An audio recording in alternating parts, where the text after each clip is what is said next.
ஒன்றும் இல்லை ப்ரோ. நான் ஸ்விக்கியில் ஒர்க் பண்ணிகிட்ருக்கேன். தஞ்சாவூர் ஜோனு. ரொம்ப ஜோன் வந்து கம்மி தான். 5 கிலோமீட்டருக்குள்ளேயே இவ்வளோ தான். ரூ. 20 தான் கொடுப்பாங்க. இந்த அளவுக்கு ஒரு ரொம்ப மோசமான நிலமை தான். அதிலேயே வந்து இங்கே நிறைய பேர் ஓட்டி எப்படியோ புடைச்சிட்ருக்கோம் ப்ரோ. இதில் ஒரு சம்பவம் ஒருத்தர் பண்ணி விட்டார். ஆர்டர் போட்டு லொக்கேஷன் பெரிய கோயில்கிட்ட லொக்கேஷனை கொடுத்து அங்கே போயிட்டேன் ப்ரோ.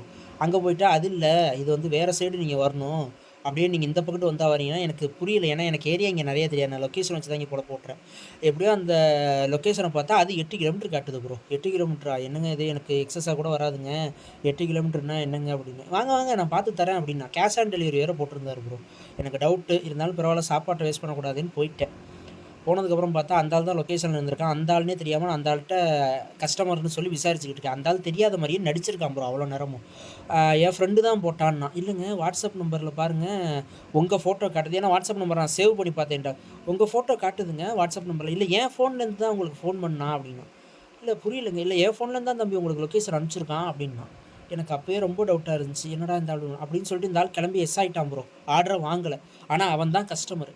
கடைசியில் அந்த ஆள் கூட ஒருத்தர் நின்றுட்டு இருந்தான் ஃப்ரெண்டு. அந்த ஆள் அப்புறமாட்டிக்கு அவன் போனதுக்கப்புறம் கூப்பிட்டு சொல்கிறான்,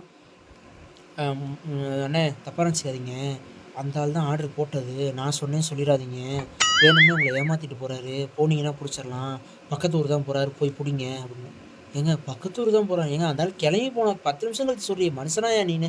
ஏன்னா அந்த நடுவில் நான் ஸ்விக்கிக்கு கால் பண்ணுறேன். 2 தடவை ஸ்விக்கிக்கு வந்து கஸ்டமர் கேர்ஸ் வந்து எனக்கு சரியாக வந்து ரெஸ்பாண்ட் பண்ணலை. ஏன்னா ஆப்ஷன் நான் தப்பாக கொடுக்குறேன்னு சொல்லிட்டு இருக்கிறதே 3 ஆப்ஷனு. கஸ்டமர் அட்ரஸில் இல்லை, நான் வந்து ஆர்டரை கேன்சல் பண்ணுறேன், ஆர்டர் என்னால் கேரி பண்ண முடியல, இதுதான் 3மே இருக்குது. கஸ்டமர் அட்ரஸில் இல்லைங்கிறத கொடுத்தா அதை கொடுத்து காரணத்தை சொன்னால் மொதல் தடவை பேசுகிறவர் கஸ்டமர் கேர் சைட்லேருந்து ஒழுங்காக வந்து சொல்லாமல், இல்லை சார் கொஞ்சம் ஆப்ஷனை மாற்றி கொடுங்க சார் அப்படின்னு சொல்லிட்டு வச்சுட்டா. 2வது தடவை பேசின லேடி வெடுக்குன்னு ஃபோனை கட் பண்ணிடுச்சு. என்னென்னா இதெல்லாம் என்னால் தூக்கி துவைக்க முடியாது, இது என்னோட டிபார்ட்மெண்ட்டுன்னு சொல்லாமல் ஒரேடியாக டக்குன்னு ஃபோனை கட் பண்ணிச்சு.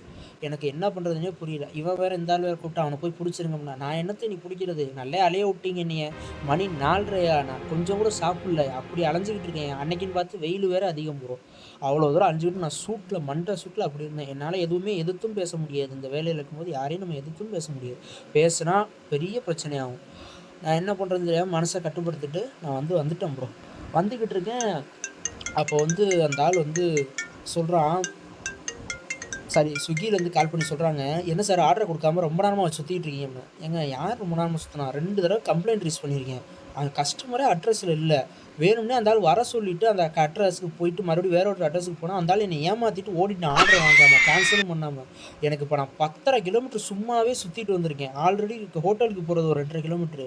எவ்வளோ 20 ரூபாய்க்கு நான் எவ்வளோ தூரம் சுற்றுறது? நான் இப்போ இங்கே வரைக்கும் அந்த ஊர் அவுட்டரில் இருக்கேன் மேடம். நான் ஊருக்கு அப்படியே வெளியில் இருக்கேன். இப்போ நான் வீட்டுக்கு போகிறேன், என்னை விட்டுருங்க, ஆர்டர் கேன்சல் பண்ணி கொடுத்துறேன் சார். ஓகே சார், சாரி, நீங்கள் அலைஞ்சதுக்கு மன்னிச்சிருங்கன்னுச்சு. சரி பரவாயில்ல, ஆர்டர் கேன்சல் பண்ணுறாங்க. சரி நல்ல விதமாக பேசுகிறாங்க, கோவத்தை காட்டக்கூடாது. அவங்க என்ன பண்ணுவாங்கன்னா ஆர்டர் கேன்சல் ஆனால் நம்மளும் எடுத்துகிட்டு போக முடியாது ப்ரோ. சில சமயம் எடுத்துகிட்டு போகலாம், இப்போ அதுவும் கிடையாது. எல்லா ஹோட்டலும் திருப்பி வாங்கணுங்கிற ரூல் வந்துருச்சு. கஸ்டமர் கேர்லேருந்து ஆர்டர் கேன்சல் ஆனிச்சுன்னா கண்டிப்பாக ஆர்டரை கொண்டே திருப்பி ஹோட்டலில் கொடு. நான் அவுட்டர்லேருந்து வீட்டுக்கிட்ட வர போகிற சைடு வந்துட்டேன் ப்ரோ. மறுபடியும் நான் 8 கிலோமீட்டர் சுற்றி நான் கொண்டே ஆர்டரை கொண்டே எங்கள் கடையில் கொடுத்தேன் ப்ரோ. அது ஒரு நான் பண்ண தப்பு தான். நான் பண்ண தப்பு இருந்தாலும் அவ்வளோ தூரம் சுற்றி அன்றைக்கி ஒரு 20-25 கிலோமீட்ரு வெறும் 20 ரூபாய்க்கு மட்டும் சுற்றிட்டு ஒரு 100 ரூபா பெட்ரோலை இழந்துட்டு நான் மன விரக்தியில் அன்றைக்கி நான் வீட்டுக்கு வந்தேன் ப்ரோ. என்னால் அதுக்கு மேலே என்ன சொல்கிறதுனே தெரியல. ரொம்ப மோசமாக, அதாவது எல்லா கஷ்டமும் சொல்ல மாட்டேன் ப்ரோ. சிரிக்கிறவங்க எவ்வளவோ பேர் இருக்காங்க, ஆனால் அழ வைக்கிறவங்க ஒருத்தர் 2 பேர்னாலும் மனதளவில் ரொம்ப மோசமாக அழ வச்சிடுறாங்க ப்ரோ. தாங்கவே முடியல, மதிக்கவும் மாட்டேங்கிறாங்க. சில சமயம் லேட்டானா நாயை விட மோசமாக கடிக்கிறாங்க ப்ரோ. அதுவும் நடுவில் அந்த ஆள் ஏமாற்றிட்டு போனான். சொன்னால் 2 கிலோமீட்டர் தான் தம்பி, என் ஃப்ரெண்டு தான் போட்டான், நீ அங்கே போனால் அவனை பிடிச்சிடலாம். பாவம் பையன் வெயிலில் சுற்றிட்டு இருக்கான், ஏன் தான் அப்படி அலைய விட்றாங்களோ. அந்த ஆள் ஏமாற்றிட்டு போனான். சொன்னால் அது என் ஃப்ரெண்டு தான் போட்டான், பக்கத்துக்கு ஒரு கம்மாய்க்கு குடிக்க தான் போயிருக்கேன், அப்படியே 2 கிலோமீட்டர் தான், ஊரை சுற்றி போனீங்கன்னா நீங்கள் பிடிச்சிடலாம். இதை நீ முக்கியமாக வீடியோவில் போடுறீங்க ப்ரோ. சுற்றி போனீங்கன்னா பிடிச்சிடலாம் அப்படின்னு இவன் இங்கே நின்றுக்கிட்டு ஆளே இல்லாத ஒருத்தனை சொல்லி போய் பிடிங்கன்னு சொன்னான் பாருங்கள் அந்த ஆள் கஸ்டமரு. அதை மறக்க மாட்டேன். அதை சொல்லிட்டு எஸ்கேப் ஆகிட்டான் ப்ரோ. அவன் ஃப்ரெண்டு அந்த விஷயத்த சொன்னதுக்கப்புறம் எனக்கு இன்னுமே ரொம்ப அப்படியே எப்படி சொல்கிறது, திகுன்னு இருந்துச்சு. அந்தளவுக்கு நான் கோவமாயிட்டேன். நான் என்ன பண்ணுறது, வாழ்க்கை சூழ்நிலை, கோவப்பட்டால் மட்டும் என்ன முன்னேறிட முடியுமா?